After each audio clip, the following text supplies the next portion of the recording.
The lights were on at O'Kelly-Riddick Stadium for a Thursday night showdown between North Carolina Central and South Carolina State, and the stands were packed with maroon.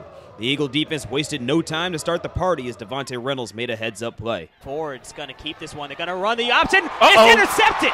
20, 30, 40-yard line. Nobody in front of him. Go ahead into the end zone. Put him on the board. Touchdown, North Carolina Central. 80-yard fumble recovery. What a play. That time the Eagles read it right. The safety ran the alley well. They baited the quarterback into the pitch. The Eagles got a tip, able to intercept the option pitch and take it to the house and turn the tide after South Carolina State did such a wonderful job of marching down the field and tilting the field. 85 yards to the house, and the defense wasn't done as Alden McClellon flashed into the backfield for a crushing sack.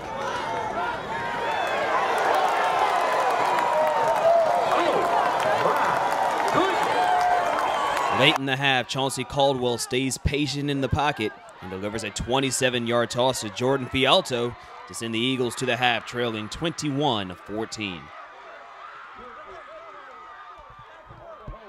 The defense continued to make an impact to the contest as Arthur Randall strips the ball away on the sack, and that's recovered by Antonio Brown. You can see him celebrating with the turnover belt on the sideline. That turnover led to a 41-yard field goal from Aiden Johnson, moving the Eagles within one of the Bulldogs at 21-20.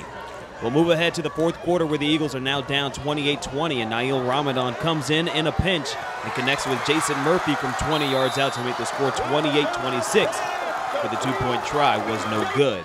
On the very next drive, Caldwell is back and sends Josh McCoy 38 yards up the seam to put the Eagles in front, 33-28 for the first time since the first quarter.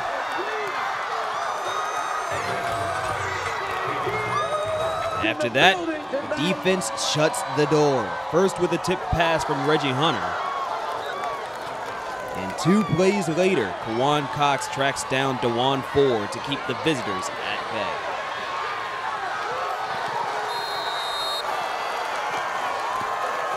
The Eagles score 14 unanswered in the fourth quarter to win it 33-28 for their 10th consecutive win at home and 16th consecutive MEAC win. NCCU is now 2-1 on the season and 1-0 in conference play. Next week they travel to Florida A&M for another Thursday night tilt.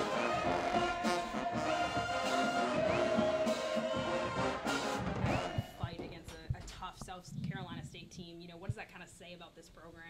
It talks about our character right now, and we needed that kind of win. We needed that kind of win early in the season to showcase what we're about and just show that we still got that blue-collar work ethic, fight hard mentality. You know, that was the first conference game of the season, and that kind of effort showed us that, you know, we're heading in the right direction. And for Caldwell to come in and you know, as a freshman, do as well as he did, you know, what kind of spirit does that lift your team? Oh, he brings that spark. You know, he's a charismatic figure on our football team. He's one of those guys that he's been working hard all, you know, you got Chauncey here in January. He's been working hard ever since. So for the guys to see him, you know, a young guy like that come in and provide that spark, you know, it just gave us that energy we needed. Did he go in earlier than expected? I mean, I know Michael went out with like an injury, and he put Chauncey was kind of ahead of schedule. Not really. We were really going to probably put him in that upcoming series. It just so happened that Michael ended up going down, but he was on deck to go in the next series anyway. Will we see him on top of the depth chart? Will we see him on top of the depth chart next week? Yeah. Right now we don't know exactly what Michael Zander's status is, but we feel more than comfortable moving forward with Chauncey Caldwell and Naiil Ramadan as well. What was your message at halftime? Kind of seems like they came out and momentum shifted. Well, it was a 4-quarter game. You know, we probably won the first quarter, and they did a really good job in the second quarter. A really strong team, and you know, we had 2 more quarters to play. You know, the game isn't over. That's why we play 30 more minutes of football. And that's what we talked about at halftime. When you put Chauncey in, could you feel like the crowd went crazy? Just the energy change from his first play. He kind of took up a bunch of yards. Did you just feel that shift when he came in? Really not in the stadium. You know, I really felt good about Chauncey going in and making sure he executed well and he stayed under control. And I was proud of the way he handled himself as a young freshman with that poise that he had. Naiil comes in and does what he does. He comes in and throws game-winning touchdowns, or game-time touchdowns, kind of like the Morgan State game last year. Right. How does that speak for him being third on the depth chart, having played a snap this year, I don't think, and then to come in and just lead to a touchdown drive? Just proud of Naiil. You know, he's a guy that's been in the program. You know, he took a back seat to some guys that came in and beat him out, but he never stopped working, and that showcased what we're about and why you never know when your number's going to be called. He was ready for his opportunity. He performed well. Coach, national televised game comeback win. What does that do for your team's confidence? It lifts our morale. Now we know as a football team we're right on schedule. If they keep fighting, if they keep pushing forward, and they come to work and prepare every day, we got just as good a chance as anybody of trying to win a game. Historically, in the past, you guys have been pretty good at special teams. I mean, talk about your play today on special teams and your decisions from your players.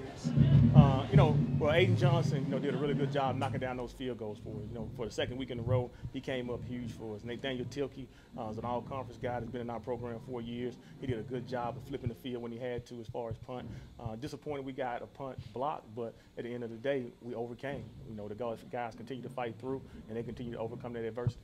Coach Mack, it's been over 700 days since you've lost to a MEAC team. So where does this rank in terms of your toughest wins against MEAC opponents? Well, right now it's one of the toughest because it's the first one of the year. But I'm just really proud of the way the team fought back. Words can't express how proud I am of those guys for knowing they were down against that kind of team, South Carolina State, who's always a contender in our league. And the battle back from that adversity and just keep pushing, that speaks volumes for us right now. Was this cleaner than the Shaw game, in your opinion? It was a lot cleaner. We executed well, and we had a little bit better effort. And obviously it was a little bit tougher opponent, and those guys came to play. Can you talk about the leadership of the team this year and how that affects the wins and stuff like that? There were so many guys that just provided that spark and that leadership. So proud of Alden McClellon that came up with some big-time hits and some big-time tackles for loss.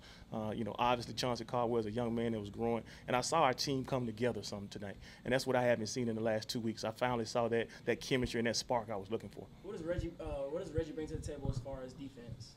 Reggie's a really good football player. I've said it all year long. I think the defense conference player of the year is on North Carolina Central's football team. I don't know who that is, whether it's Alden McClellon, whether it's Reggie Hunter, or Antonio Brown.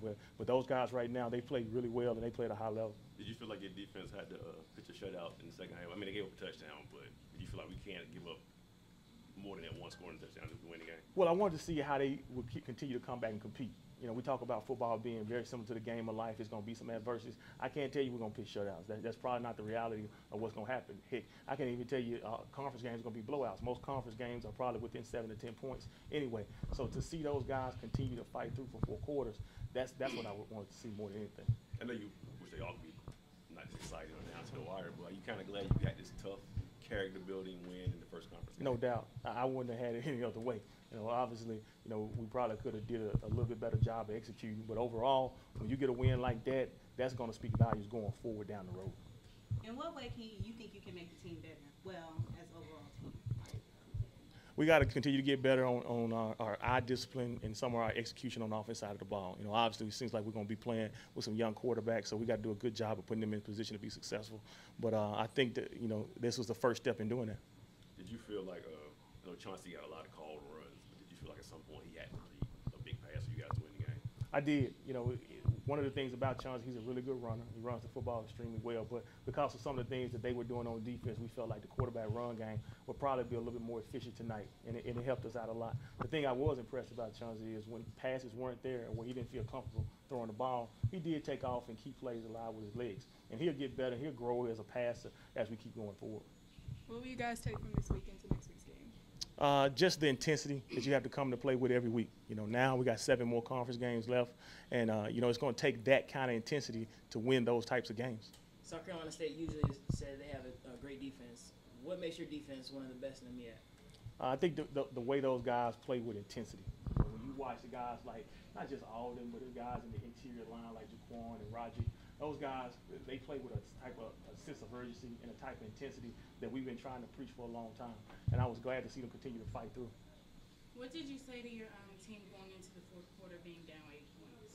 Well, we just had to continue to fight. It wasn't over. We put together, I think we had a really long drive sometime in there in the fourth quarter where it was filled with some penalties, and we executed some plays pretty decent. But overall, we talked about continue to push forward. This game isn't over yet. It was 15 minutes still left on the clock, and I think we scored with about 8 minutes left, and then we came back and scored later on. And I was just proud of the way them guys continued to believe in the coaches, and we believe in our players, and I think you saw the result tonight. Just doing what I was coached and knowing that when the starter had went down due to an injury, I wasn't going to let the team down. So that was the only thing on my mind, is to not let the team down and get the win. How's your hand doing? Good? Oh, yeah, my hand's doing fine. I just had a cramp, and I didn't want to be selfish and stay in, and I knew I couldn't throw the ball. He was about to call a pass play. So I'd rather, take a chance on a guy who can throw the ball. So.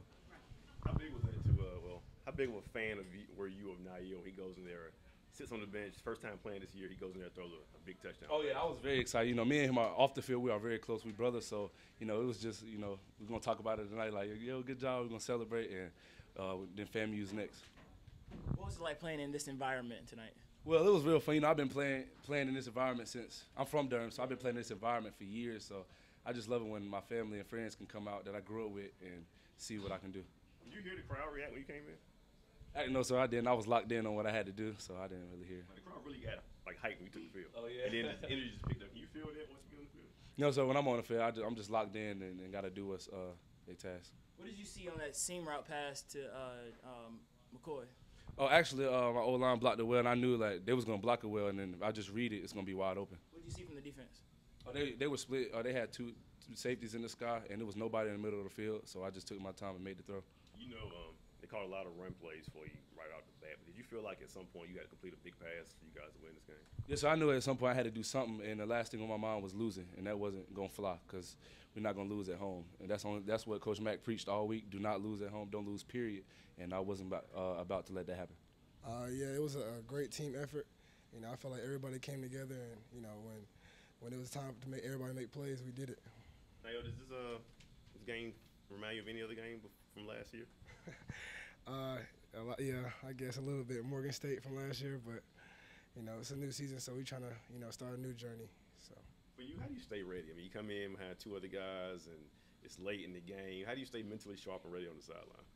You know, just throughout the week and preparation as well. I just take all mental reps, and you know, even when everybody else is on the field, I take mental reps as well, just staying in the game. Did you know you were next up because Michael went out? Or you was just still kind of wondering? Did you know he was out for good, or you just kind of just waiting? Did they say anything to you? No, I just however it went. They didn't tell me anything about Micah, so I didn't know. So Chauncey comes to the sideline, you got your helmet on, they say, Naiil, you're in right away. That's how it happened. Yeah, kind of. Yeah. Did it happen really fast? Were you like watching it, just kind of catch you off guard? Yeah, it was kind of fast, but you know, as soon as I got in there, I knew what we had to do. This was your first snaps of the year? Yes. Okay. How did that feel? Am I saying, were you cold or anything? I was going to say, how did that feel, you know, getting in the game and then throwing that pass and then getting a touchdown? It was good because I knew it was an important part of the game when my teammates needed me. We had been playing hard the whole game, so I knew when it came down to me, I just had to make a play for the rest of my teammates. Your arm were you loose, or they just kind of threw you in there? Nah, you know, I warmed up at the halftime a little bit, but I just kind of went out there. It was a fight to the end. We made a lot of good stops on defense. South Carolina State gave us a good game, but we rallied together. We came together, played a complete game. How big was it to see Naiil come in cold and lead you guys on a scoring drive? It was unbelievable. Naiil was one of my best friends at that, so it was just over the top when he did it. It wasn't surprising because I know he can do it. He did it last year against Morgan State, came in, won the game for us. So it's just he's always ready. He stays ready, so he doesn't have to get ready. It's funny you said that. Did it kind of, when he came in, did it kind of remind you of the Morgan State game last year? It reminded me exactly of the Morgan State game. That's the first thing I thought of, and I knew we were going to be all right. What was it like playing in this environment tonight? O'Kelly Rillick was unbelievable tonight. The intensity was there. The crowd just kept us going. We fed off the crowd all night. We fed off the band all night, and intentions was just great tonight. Talk about your boy Reggie and his performance tonight. Reggie is the true definition of a Mike linebacker. Reggie's somebody I look up to on the defense. As a person, Reggie will never ever be down. Reggie's always gonna lift everybody up, even when he's doing bad. And Reggie's just a staple guy. How's your job easier with him and Antonio? They make it real easy. I'm kind of like a cleanup guy, to be honest. I just let those guys do the work, and I come in and do what I can. This has been an exclusive presentation of the NCCU Sports Network.